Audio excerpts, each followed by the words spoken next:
So, inshallah, today I'd like to continue and hopefully wrap up our discussion about the example to explain examples in the Quran. I talked about some of those things yesterday with you from Surah Al-Baqarah. Just to do a quick, easy translation of the ayah so it's fresh in our minds again. إِنَّ اللَّهَ لَا يَسْتَحْيِي أَن يَضْرِبَ مَثَلًا مَا. It's not Allah for sure that is ashamed in any way that He may strike an example of any kind whatsoever. بَعُوضَةً فَمَا فَوْقَهَا. Even a mosquito or anything even more far-fetched. فَمَا فَوْقَهَا. فَأَمَّا الَّذِينَ آمَنُوا فَيَعْلَمُونَ أَنَّهُ الْحَقُّ مِنْ رَبِّهِمْ. And then as for those who have faith, they certainly know that it is true or purposeful from their Rabb, from their Master. وَأَمَّا الَّذِينَ كَفَرُوا فَيَقُولُونَ مَاذَا أَرَادَ اللَّهُ بِهَذَا مَثَلًا. And as for those who disbelieve, then they're the ones who say, what does God intend, what does Allah intend with this as an example? يُضِلُّ بِهِ كَثِيرًا وَيَهْدِي بِهِ كَثِيرًا. By means of this example itself, Allah allows many to be misguided, and by the same example, Allah allows many to be guided. وَمَا يُضِلُّ بِهِ إِلَّا الْفَاسِقِينَ. And He doesn't allow anyone to be misguided except those that are corrupt, al-fasiqeen. And then the next ayah, which I'll translate a little bit later, is the definition of the fasiqeen. Interestingly, in the order of the Quran, fasiq, I said corrupt. This will be the first definition in the order of the Quran as we have it of who is corrupt. So that's a really interesting piece of this puzzle also. And we'll have to look at corruption and its relationship with examples, because we're actually here to study the examples, and yet Allah tied this someone's lack of understanding or dismissal of the examples with corruption, which you would not think is one and the same thing, right? But let's pick up from some of the things we left out from yesterday and try to complete that picture. The thing I want to start with today is to help all of us internalize that nothing in the Quran is commenting on a reality that is dead, meaning it happened, it's never going to happen again. The Quran is talking about recurring realities. And speaking of that, this is going to be a commentary on the word Al-Haqq, which is a key term in this ayah that we're going to study. Because the believers, when they hear the example, they know it is Al-Haqq. يَعْلَمُونَ أَنَّهُ الْحَقُّ مِنْ رَبِّهِمْ, right? So let's understand some things about Al-Haqq. In the Arabic sense, Al-Haqq means many things. First of all, it does mean reality. Reality. Al-Haqqun huwa, is it real? أَلَيْسَ هَذَا بِحَقٍّ. On Judgment Day, kuffar will see the punishment and a sarcastic question will be asked, isn't this haqq? Is this real enough for you? قَالُوا بَلَا وَرَبِّنَا. Then they testify, of course it is, right? So haqq refers to reality. Haqq also refers to purpose. So Allah says, خَلَقَ السَّمَاوَاتِ وَالْأَرْضَ بِالْحَقِّ. He created the skies and the earth purposefully. And the word for purposefully is al-haqq also. It also means justification. So if something is rightful, something is justified, then it's haqqa alayhi or hukka alayhi even. So it has multiple meanings. But I'm going to stick with one of them for now, or one or two, reality and purpose. So let's first talk about reality. How do human beings observe reality? How do we understand reality around us? We understand reality through patterns. A child does not know the reality of a sharp object until they experience it, and maybe they forget and they touch it again and they experience the prick again and again. And then, okay, now you know what? The reality has settled in, right? The reality, or all of our knowledge, all of our understanding of reality comes from learning. And learning can only happen through repetition. Words are repeated to a child over and over and over again until they understand the reality of its meaning and they can regurgitate them and understand them. Even, for babies, even before they respond to you, they can start understanding you, right? Even before they learn how to say the word, they've heard the word so many times, they know the reality of its meaning, right? And in science, to discover something, you conduct experiments and experiments and experiments, and then one of the times it worked. But that's not enough. You have to be able to repeat the experiment multiple times before you could say this is real, it's not a fluke.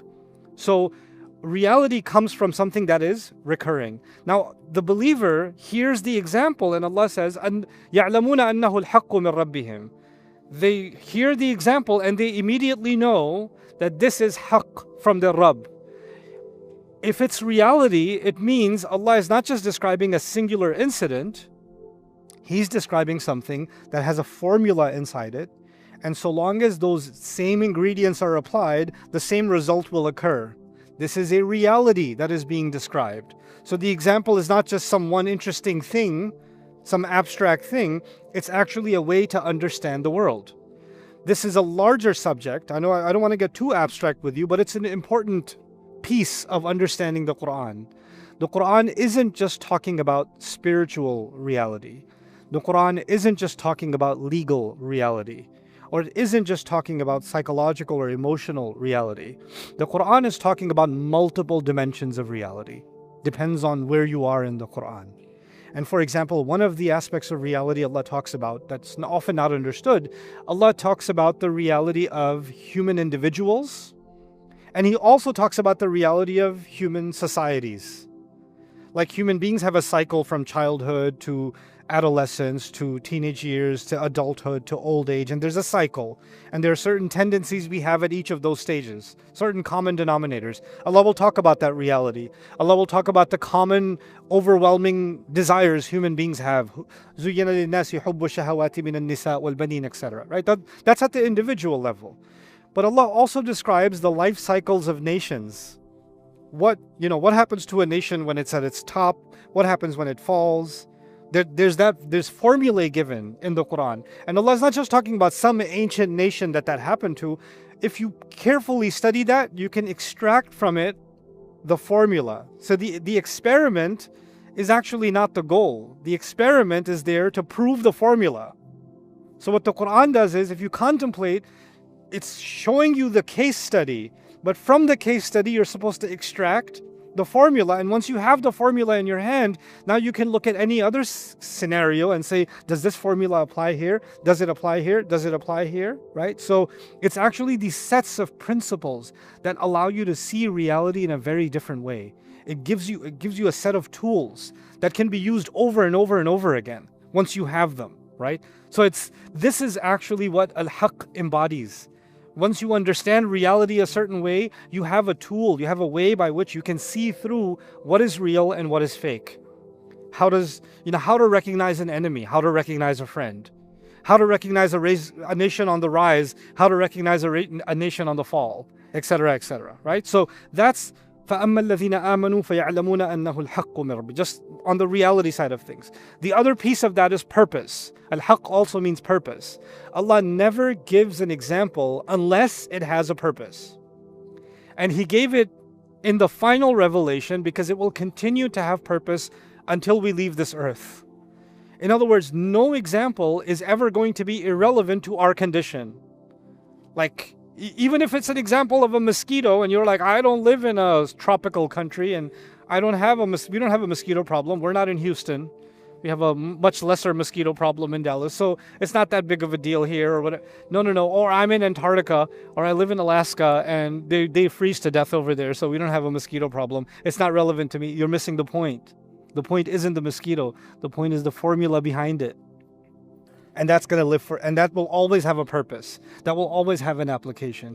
And the believer sees that and they know that. Now, but there's a deeper problem. Allah says about the believer, even if you give the example of a mosquito, فَأَمَّا الَّذِينَ آمَنُوا فَيَعْلَمُونَ أَنَّهُ الْحَقُّ مِنْ رَبِّهِمْ. Those who believe, they already know it is purposeful and real from their Rabb. So Allah is talking about something very meaningful, purposeful, and He's commenting on reality in some way. He's not commenting on some abstract philosophical thing, He's commenting on reality. How do you know that before even understanding it? Like when you hear about the mosquito, you don't even know what the purpose of that is, but you know it's purposeful. You know what the Western academic calls that? They call that a faith bias. You don't even know what it is yet, but you already know it's true. How can you know it's true until you analyzed it, critiqued it, evaluated it, and eventually came to the conclusion that it's true? But before all of that experimentation, you already know that it's true? How come? Allah is talking about this because we are in the Madani Quran. And the Madani Quran is sitting on the foundation of the Makki Quran. And the Meccan Quran established why should you believe? Why should you become a believer to begin with? Once you understand that, why should I accept these words as the words of God? Once that is set, On top of that come the examples. On top of that come the examples. If that isn't set, if that foundation isn't there, then your response will be, what am I going to learn from a mosquito? What do you get from the kuffar? فَأَمَّا الَّذِينَ كَفَرُوا فَيَقُولُونَ مَاذَا أَرَادَ اللَّهُ بِهَذَا مَثَلًا. It's as if Allah is saying, Iman is almost a precondition to get what you need to get out of the examples. Iman has to already be there for you to learn from the examples. You have to believe in the value coming from this teacher, the ultimate teacher, Allah Himself, before you can benefit from the lesson. As simple as that. فَأَمَّا الَّذِينَ آمَنُوا فَيَعْلَمُونَ أَنَّهُ الْحَقُّ مِنْ رَبِّهِمْ. From a language perspective, there's the word amma here. And it occurs amma doesn't occur once, it always occurs twice. فَأَمَّا وَأَمَّا أَمَّا الَّذِينَ آمَنُوا وَأَمَّا الَّذِينَ كَفَرُوا. But there were easier ways to say this. In Arabic we say خَيْرُ الْكَلَامِ مَا قَلَّ وَدَلَّ. The best way to say something is to use the least amount of words. So you could say يَعْلَمُ الَّذِينَ آمَنُوا أَنَّهُ الْحَقِّ. The believers know it's true. وَقَالَ يَقُولُ الَّذِينَ كَفَرُوا مَاذَا أَرَادَ اللَّهُ. And the disbelievers say, what does Allah intend? But أَمَّا الَّذِينَ آمَنُوا فَيَعْلَمُونَ. It's extended. And then وَأَمَّا الَّذِينَ كَفَرُوا فَيَقُولُونَ. It's extended again. Why extend this? This is a rhetorical device to say these two groups of people are polar opposites. They're far apart from each other. There's no, sometimes there's people that are Democrats, some people are Republicans, and some people are Democrats in some things and Republicans in other things. A little bit of a mix in between, right? Some people are conservative, some people are liberal, and some things they're not that conservative and the liberals not that liberal. That happens. But Allah is describing two groups of people that have no overlap. They are on extreme opposite ends. There's no in between when it comes to this. There's no compromise, there's no middle group when it comes to this. So Allah is actually drawing a very hard line between these two groups that approach the examples that Allah gives, the mindset that Allah gives. This is important to note because then for you and me, we better make sure we're on the right side of this camp because there's no in between. I'm kind of sorta in the middle. There's no sorta in the middle when it comes to this distinction. فَأَمَّا الَّذِينَ آمَنُوا وَأَمَّا الَّذِينَ كَفَرُوا. Okay, then another important observation. And that is that when Allah talked about the believers, Allah said, يَعْلَمُونَ, they know. They know.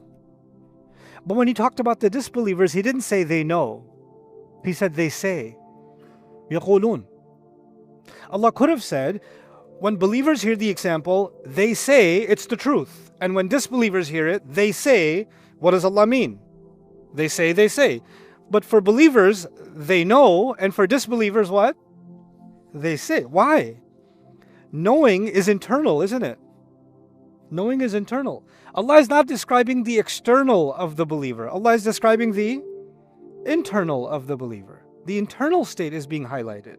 But for the disbeliever, it's as if Allah is saying that they didn't really go through an internal process. They didn't allow anything internal to actually activate before they opened their mouth. For them, it's an impulsive response. They just come out and what? Say. So it's the mouth moving that's been highlighted. يَقُولُونَ. What's also really interesting is that Allah didn't say فَيَسْأَلُونَ مَاذَا أَرَادَ اللَّهُ. What did the disbelievers say? They said, what does Allah intend by this as an example? But when you say, what does Allah intend? Isn't that a question? That's a question. The word for that should be يَسْأَلُونَ. They ask, what does Allah intend? Allah didn't say they ask, what does Allah intend? Allah says, they say, what does Allah intend? What in the world? Why would He say the word say and not say the word ask? What could we learn from that? You see, when somebody asks, they want to know the answer. When somebody says, they just want to make a comment. For example, you're about to leave the house and your mother looks at you and says, you're going to wear that? Are you really wearing that?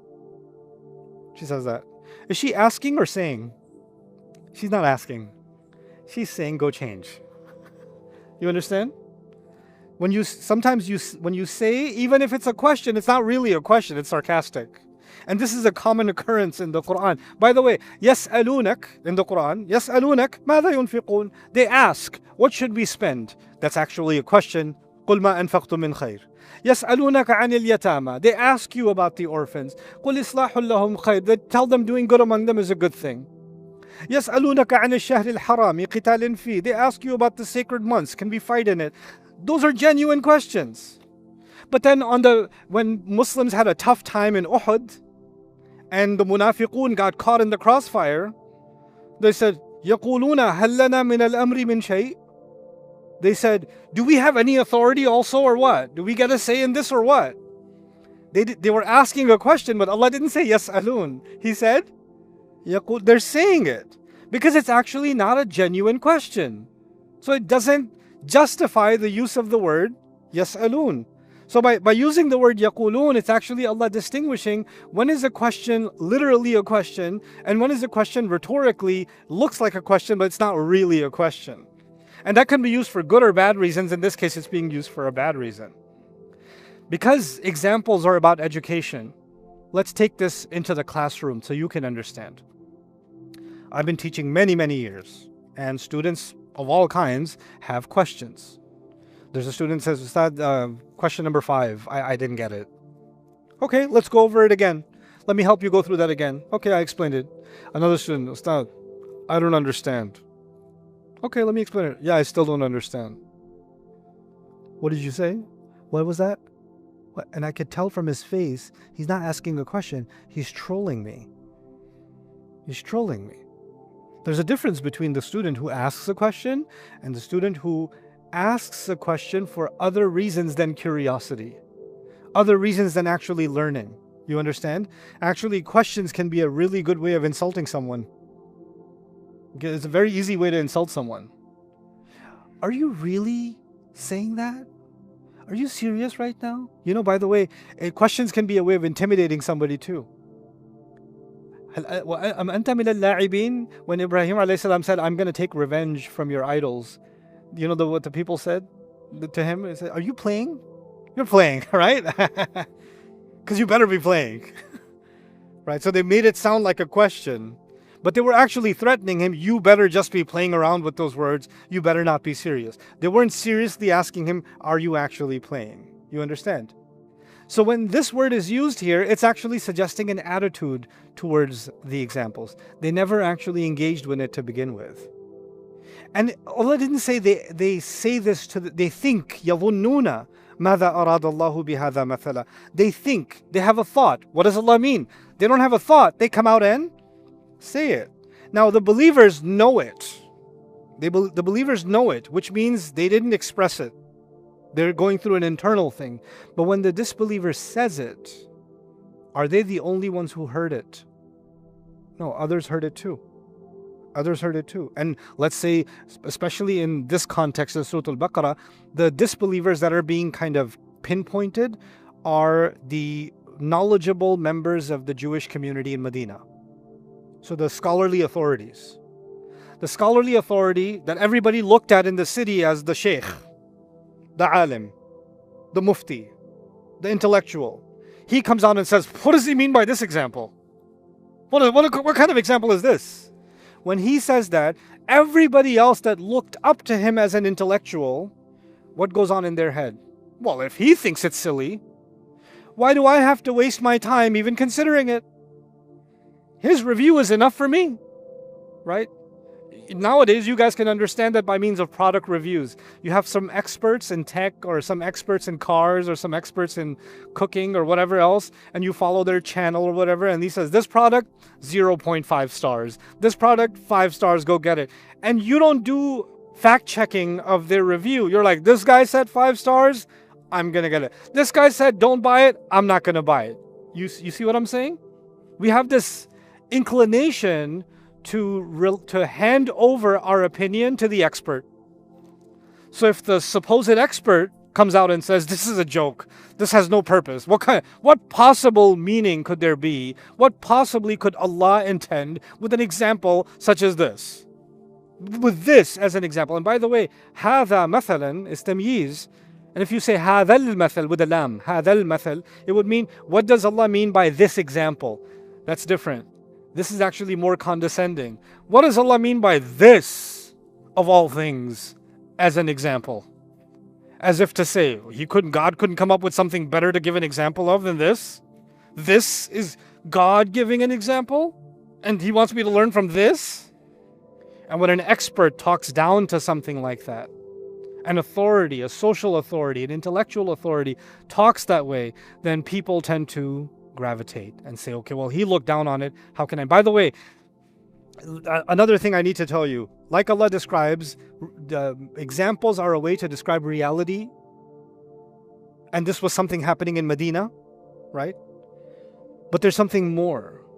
Everything you learn about the Jews and the Christians and the mushrikun in the Quran are all tendencies that Muslims can have.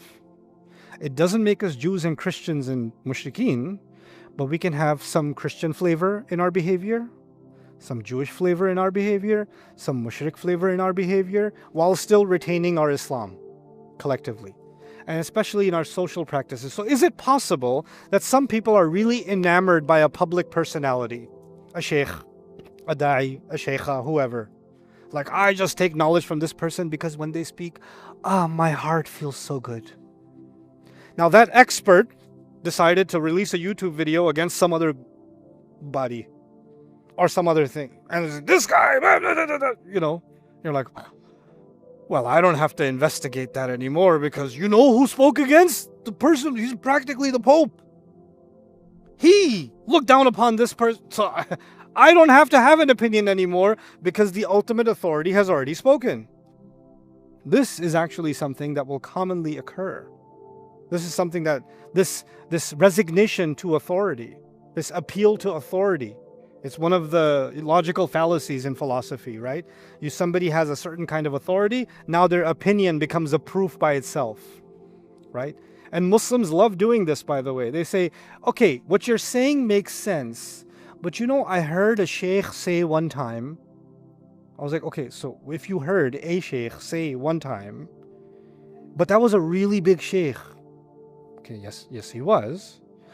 But the problem with that kind of thinking, not to dismiss any scholar, is that when you say a person said, therefore, I need you to validate you as a bigger sheikh than that sheikh. Are you saying you're bigger than that sheikh? Is that why your argument is correct? So what makes an argument true is who's got the bigger sheikh, right? But would that work? Think about this. Would that work in the court of law? Would a lawyer come along and say, by the way, my argument, well, where'd you graduate from? Well, you know, University of Phoenix Online. But the other lawyer says, I graduated from Harvard. My argument is better because where I graduated from. Would that work in the court of law? No, it works in the court of Muslim society all the time. We're not interested in evidence. We're not interested in the argument. We're not interested in the truth. We're more interested in the authority. I don't dismiss the authority. But what makes the authority is that they're more thorough in their investigation. They're not genetically superior. They're not spiritually already elevated to be in a position of authority. That was the mistake of the Israelites. We are already the chosen. We have passed an opinion. Who are you? Who are you to have another opinion? And they can pass an opinion on Allah's word. ماذا أراد الله بهذا مثلا? What could Allah possibly mean by this as an example? Now Allah says, يُضِلُّ بِهِ كَثِيرًا. By means of this, He misguides many. This could be looked at a couple of ways. One way you could look at it is Allah gave this example almost as a test for people to see if they approach it with humility, then they will learn something from it. And if they don't want to approach it with humility and they want to be misguided and they want to dismiss it, then they're free to misinterpret or dismiss it and walk away from guidance. And Allah will allow that to happen. Allah will not force guidance on anybody. People often have this question, Quran is perfect, the word of Allah is perfect, how come people study it and they still don't become Muslim? I mean, I have the good fortune of going sometimes to conferences on Quran studies where the majority of the people that are presenting, scholars of the Quran, are all non-Muslims, or majority of them are non-Muslims. PhDs in Quranic studies, 20, 30 years of their life studying the Quran, majority of them not Muslim, right? And they're discussing the tafsir of this surah or that surah, or the historical analysis of this ayah or that ayah, and the guy's written 500 pages on a single ayah. It's impressive work. and you go want to talk to them in the break. Hey, you said this in your paper or that, and I'm studying and I'm learning from the guy, and he goes, hold on, can I speak to you a little bit later? I'm going to go out with my friends and have a vodka. I'll come back and discuss the rest of the ayah of khamr with you. Right? You're like, they know more Arabic than most Muslims. They know more tafsir than most Muslims. They have more research than most Muslims, but they don't have any guidance. Well, why not? What's missing here, right? There's already from the very beginning, there's a dismissal that this can be the truth from their Rabb. يَعْلَمُونَ أَنَّهُ الْحَقِّ. There's a qualifier. أَنَّهُ الْحَقِّ مِنْ رَبِّهِمْ. From their Rabb. For the disbelievers, what could God possibly mean by this? What could possibly be a purpose out of this? So Allah says many are misguided. By the way, the scholars of a society, the intellectuals, are they the majority of a society or the minority? They're always the minority. So how come Allah is saying many are misguided? Because when the intellectual authority and the influencer, when the people at the top of the social pyramid, when they have an opinion and they broadcast their opinion, how do we know they're broadcasting their opinion? يَقُولُونَ. They're broadcasting their opinion. Does that have an impact on hundreds of thousands, millions of people? Yes, because millions of people would rather not think for themselves. Millions of people would say, look, I'm busy with work, I'm busy with my family, I'm busy with my finances, I'm busy with my drama at home. I'm not going to think about this myself. There's a professional thinker. I'm just going to go to listen to them. They did all the thinking for me. If they think it's good, it's good. If they think it's bad. I got other things to think about. When people say most people are sheep and gullible, I don't accept that. Most people are only sheep and gullible when it comes to the religion, because the religion is a side problem in life. They're never sheep when it comes to their money. They're never sheep when it comes to their medical attention.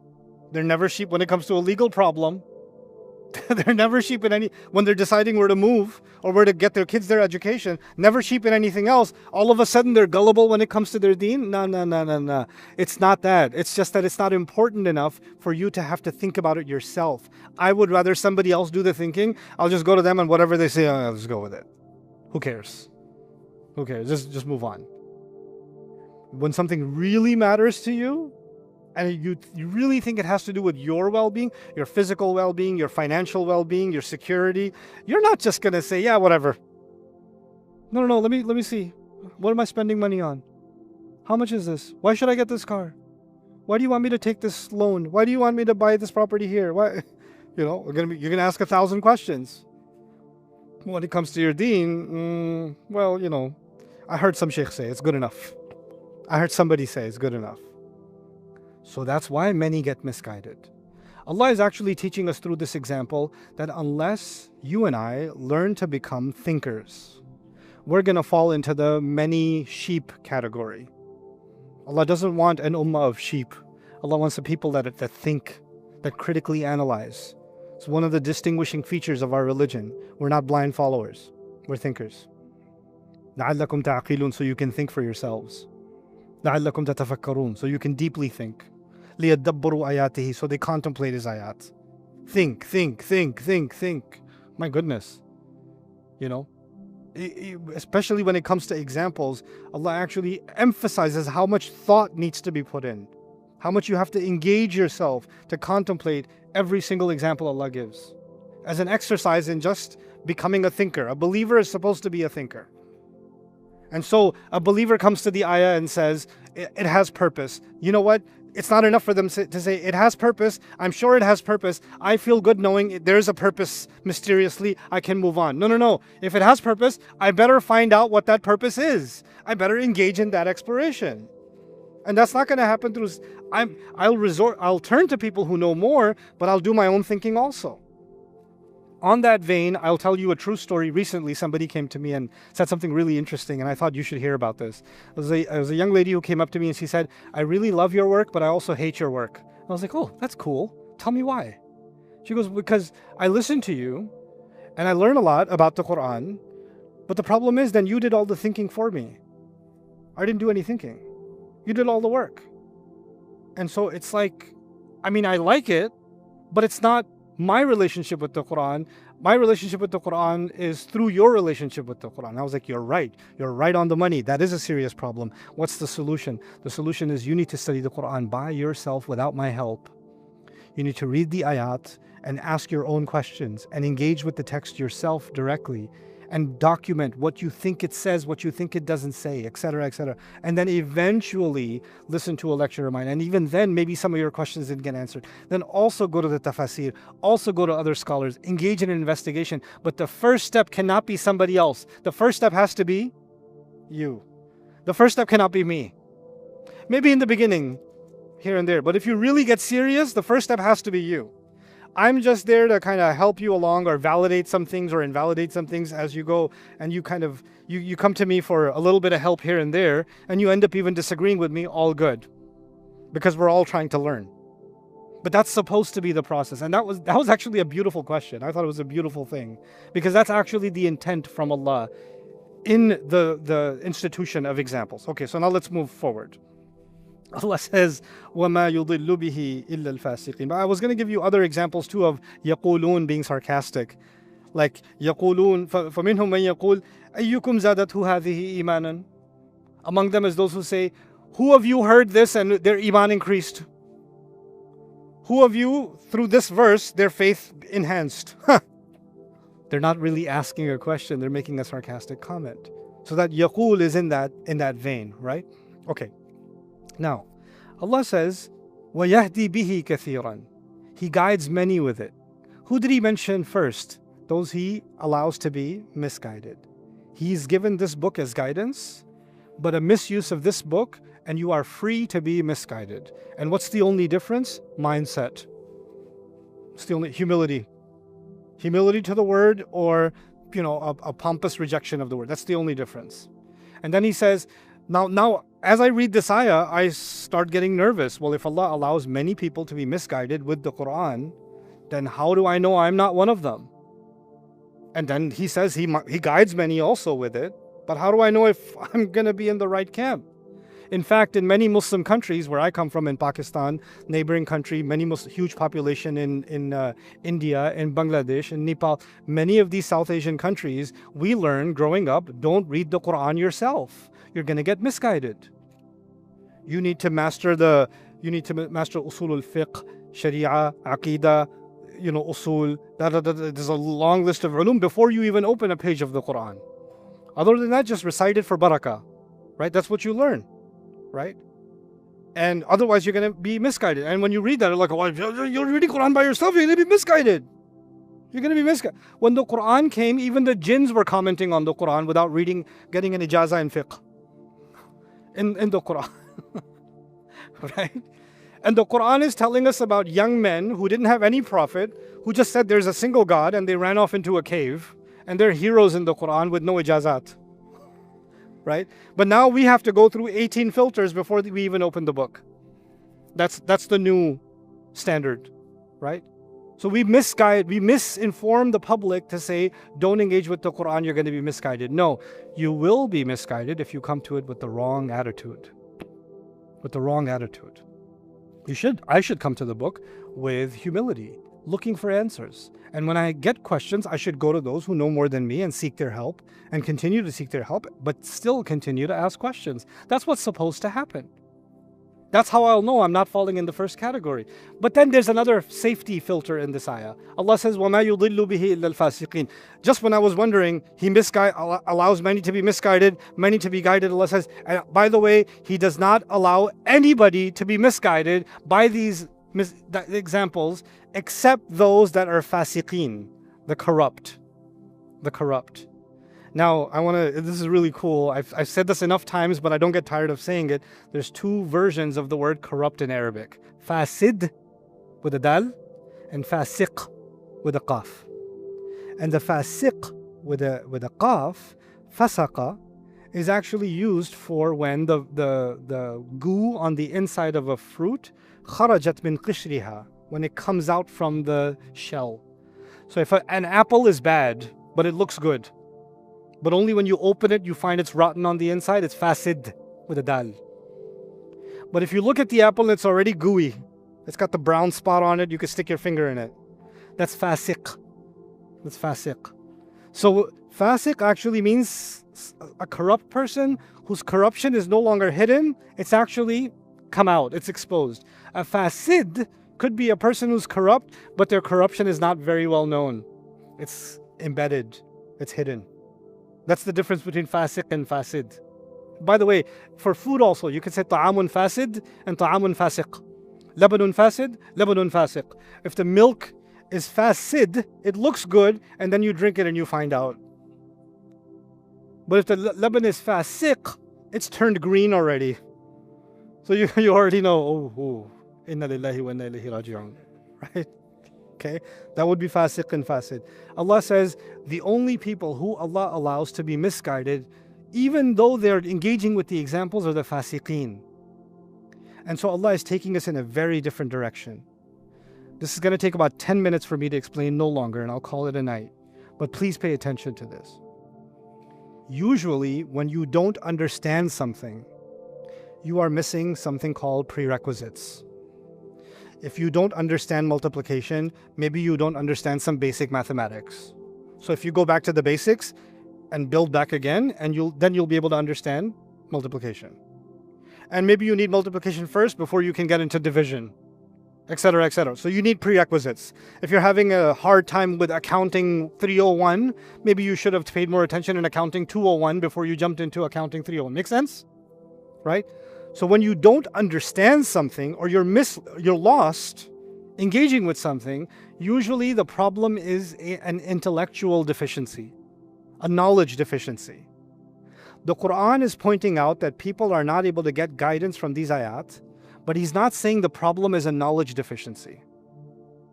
The problem is a moral deficiency. The problem is a spiritual deficiency.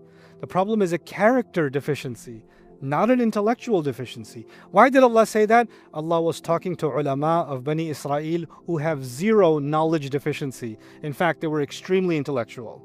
In fact, they were so intellectual, they recognized the Rasul of Allah sallallahu alaihi wasallam as well as they would recognize their own children.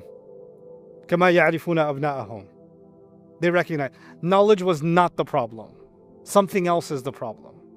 So when we go around telling the ummah needs knowledge, the ummah needs knowledge, the ummah needs knowledge, bro, what Quran are you reading? We don't just need knowledge. We don't just need knowledge. There needs to be knowledge education, but there needs to be character building also. Give it whatever name you want to give it. Call it tazkiyah, call it tarbiyah, call it akhlaq, whatever you want to call it. But there needs to be character transformation. And that's not the same as education. Let's be real about this. How many youth here ever been to Sunday school? Sunday school? Okay, some of you have done time. Okay. All right, so you've been to Sunday school, you have a 1 hour lesson on akhlaq, kindness to parents, respect for elders, etc., etc. You're learning about manners. You're learning about it. That's still education. And then you get a true-false question or a quiz at the end. And there's a kid who got 100 on the test, on the akhlaq test. On the akhlaq test. And that same kid is bullying other kids in the break. And that same kid is talking back to the teacher. And that same kid is yelling at his mother, even though he got 100 on the what test? The akhlaq test. But they're teaching akhlaq. How come he's not? Because we still think that character will come through knowledge. Just the moment you have knowledge, everything will be good. Who said? Who said? Iblis didn't have knowledge? Iblis is pretty knowledgeable. He's got a lot of knowledge of history. He was actually there. I think he knows the story of Adam alayhi salam better than you and me because he was part of the story. He knows the seerah better than you and I. Why? Because he was there. He was there. He knows the stories of the prophets better than any of us can. He knows the angels better than we do. Why? He's hung out with them before. There's no shortage of knowledge. As we study Surah Al-Baqarah, we'll find Allah will acknowledge the depth of the knowledge of the Israelites. The depth of their knowledge. In fact, one of the names of them in the Quran is Al-Ahbar. Not in this surah, in another surah, Al-Ahbar. Al-Ahbar comes from Hibr, which means ink. Which means they spend their entire lives opening up scrolls and closing scrolls, and their fingers are always covered in ink. These are people of ink, right? That's how much knowledge they have. With that in mind, understand what is Allah saying about people who will not be able to benefit from the examples in the Quran, from the lessons of the Quran. Who will be these people? Al-Fasiqeen. Let's figure out who they are. Allah will give us the definition in the next ayah. الَّذِينَ يَنْقُضُونَ عَهْدَ اللَّهِ مِنْ بَعْدِ مِيثَاقِهِ. Those who violate the promise made with Allah even after it had been made binding. Whoa. We already made a promise with Allah and it was already binding. And Allah says there are people who break that promise. And I'm sitting there going, oh, what promise did I make? I didn't make a promise. What promise is this referring to? And then you find a couple of ayat later, the story of Adam begins. And by the end of that story, Allah says, فَإِمَّا يَأْتِيَنَّكُم مِّنِّي هُدًى فَمَنْ تَبِعَ هُدَايَ فَلَا خَوْفٌ عَلَيْهِمْ وَلَا هُمْ يَحْزَنُونَ وَالَّذِينَ كَفَرُوا وَكَذَّبُوا بِآيَاتِنَا أُولَٰئِكَ أَصْحَابُ النَّارِ هُمْ فِيهَا خَالِدُونَ. Whoever follows my guidance will have no fear or shall not grieve. And whoever denies and calls my revelations a lie, those are the people in hellfire, in which they will remain. There was a binding agreement taken from the story of Adam alayhi salam applying to all of his children, including ourselves, and Allah is saying that is the agreement that still holds for every human being. Whenever I send guidance, you'll take it seriously. The first definition of the corrupt is they don't care about their relationship with the guidance of Allah. Listen to me carefully about this one. If you remember nothing else, I know that's easy for you to remember nothing else. Just remember this one. Our relationship with Allah is equal to our relationship with the guidance sent by Allah. I'll say that again. Our relationship with Allah is equal to our relationship with the guidance sent by Allah. الَّذِينَ يَنْقُضُونَ عَهْدَ اللَّهِ مِنْ بَعْدِ مِيثَاقِهِ. And the guidance is many things, but then Allah says, by the way, the most important parts of that guidance, what are they? وَيَقْطَعُونَ مَا أَمَرَ اللَّهُ بِهِ أَنْ يُوصَلَ.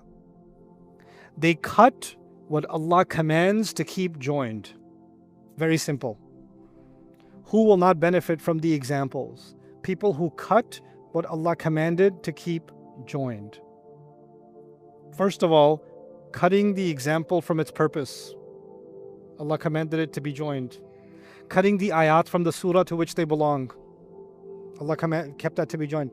Many Sahaba, many Tabi'een, many ulama commented on this ayah and they said what? They cut between Allah and His Messenger. I want to listen to Allah, I don't want to listen to His Messenger.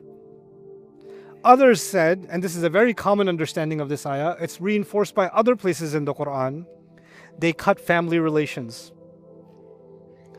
People who can't even respect the bonds of family will not be able to respect the bond they have with Allah. In fact, in the Quran, the taqwa of Allah and the taqwa of family relations are put next to each other. وَاتَّقُوا اللَّهَ الَّذِي تَسَاءَلُونَ بِهِ وَالْأَرْحَامِ. So just like we must not disconnect our relationship with Allah, the biggest proof of that is we must not disconnect our relationship with families. Now Allah is saying, if you step back, something we could never have known.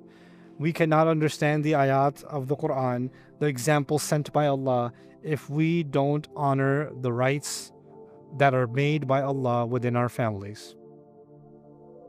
You think these are unrelated subjects. They have nothing to do with each other. What does family relations have to do with contemplating the Quran? Allah says, yeah, you don't know how that works. I do. Because the family relations would be a different class and contemplating the examples of the Quran would be a different class. Allah says, no, that's all the same class.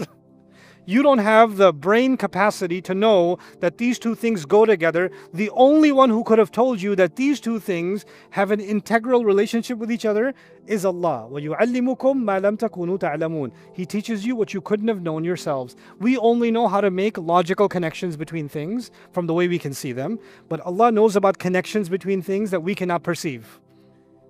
That is one of those connections. I could see some logic to it too.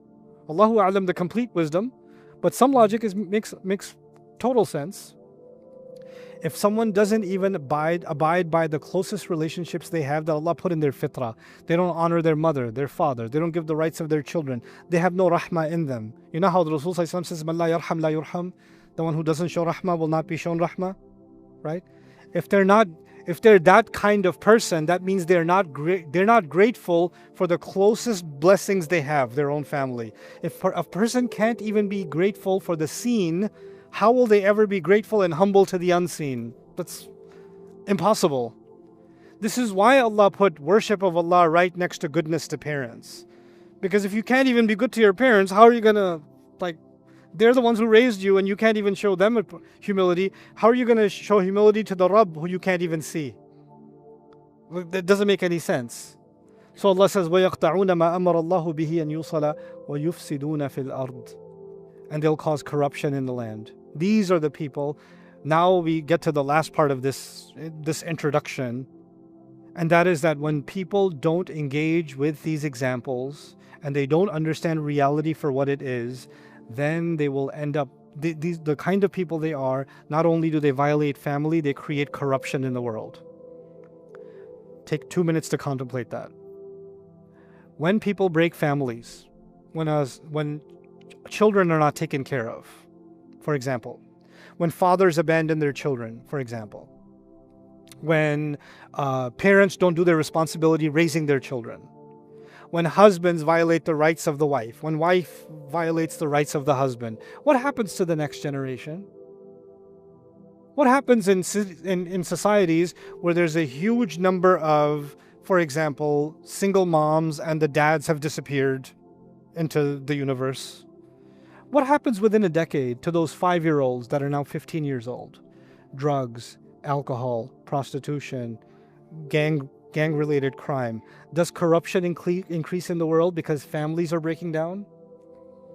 Ask any judge who's retired in any city in the world that's dealing with youth, juvenile court. Ask them, what do you think is the root problem? Family. Every time. Across the world. It's not a government policy, it's not education.